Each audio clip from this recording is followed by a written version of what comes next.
Denny Hamlin calls out NASCAR tracks, but is he right? Coming up next.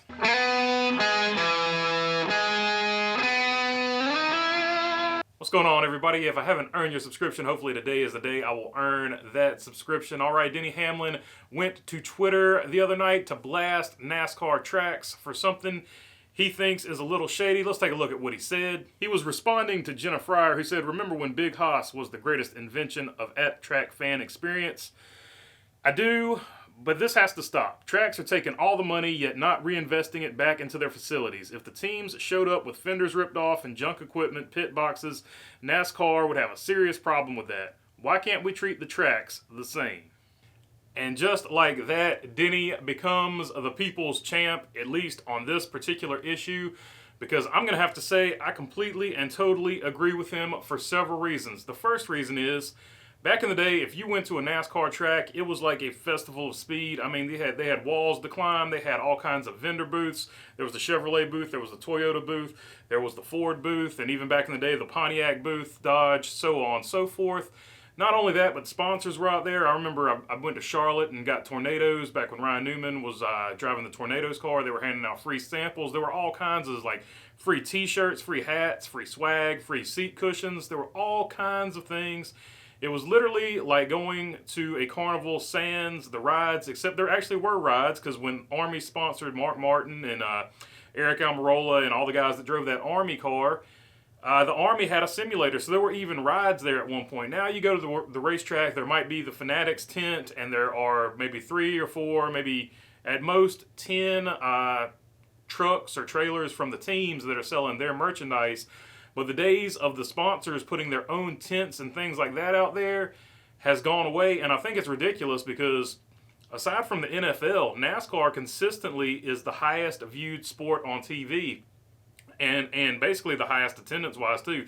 Now, I know the seats might look sparse at some tracks, but you got to remember a NASCAR track is much bigger than a sports arena, so I don't understand why there aren't also sponsors back at these tracks with their tents, but it is what it is, whatever. But that is one aspect of it. The atmosphere is no longer like it was, and that is 100% due to the track owners not stepping up and making moves to get those people to come back to the track. The second thing is, if you go to these facilities now, some of them are completely run down. Some of these tracks are not that old and they haven't been updated. But so you shouldn't walk into a track that was fairly recently built in terms of a track, and it looks like it's been there for 30 years. I mean, there are, and this is a problem at the short track level too. Like you go to Ace Speedway in South Boston, those facilities are amazing. You go to some other, and they're close to me, that's why I said that. You go to some other tracks like Orange County. Orange County hasn't done anything to their facility in years. You can look at this at a bigger perspective too. These NASCAR tracks, which are mostly owned by NASCAR, right? How come NASCAR is not putting that money back into these tracks and facilities? Like Texas, the Big Haas, this is actually what they were talking about in the tweet, the Big Haas big screen thing. That has not been updated in quite some time, and it's malfunctioning or whatever. I think that's what they were actually referring to. So a track like Texas, which is SMI owned or whatever, they've got plenty of money. Why not put that money back into the track and make the track a fun experience again? I mean, you look at Charlotte. Charlotte's one of the best tracks, and they do it the best. Charlotte's got the Ferris wheel. They've got plenty of activities for you to do when you walk around and look at, when you're not inside the track, there's plenty to do outside of the track. When you're inside the track, there's plenty to do inside of the track, and they put on great racings. It's a great experience for the fans. But then you go to other tracks, and they just don't put the same level of effort in. So these tracks need to reinvest the money, because Denny Hamlin has an amazing point here, because once again, these tracks are basically owned by NASCAR. Let's not kid ourselves. If Denny Hamlin and Joe Gibbs showed up to the racetrack with the cars that still had tire marks on them from the last race, and, you know, stuff was hanging off, like NASCAR would have an absolute fit, and NASCAR would say, hey, you're not taking that car onto the track, because NASCAR has guidelines, even at the late model level. You can't show up with a car that looks just completely roughed up. You might get away with it one time in late model, but the next time that car better be nice and clean. And it's the same thing with NASCAR. If these teams showed up with cars that were absolutely beat to death and rugged looking, NASCAR would not let them on the track. They would find a way to skirt around it with some type of crazy NASCAR rule, but they would not let a car consistently come to the track that looks like junk, but yet they expect us to come to the tracks that they have not updated. And the third point is the ticket prices keep going up, right? but they're not doing anything to justify that price of that ticket going up and up and up, because what are we paying for? We're paying more for less. Like I said, there's no longer anything to do outside of the track compared to what it was.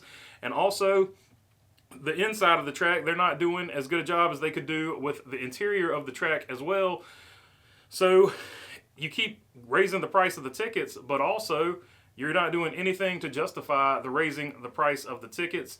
So I think Denny Hamlin is absolutely on point, and I'm glad he called NASCAR out on their absolute BS on this. And so good on you, Denny Hamlin, for sticking up for the fans, because somebody has to, and I'm glad one of the biggest name drivers in the sport came out and said something about it.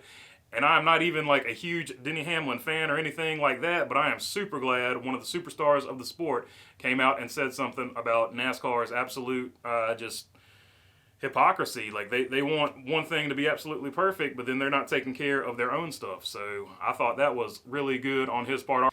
All right, that is all I got for you today. If you like the content, feel free to subscribe down below. And if you got a comment, leave it down in the comment section. I try to get to all of them. This will be the final day before I do the Q&A. The Q&A is coming tomorrow. And I've got another video coming after this. And other than that, thanks for your time. Peace.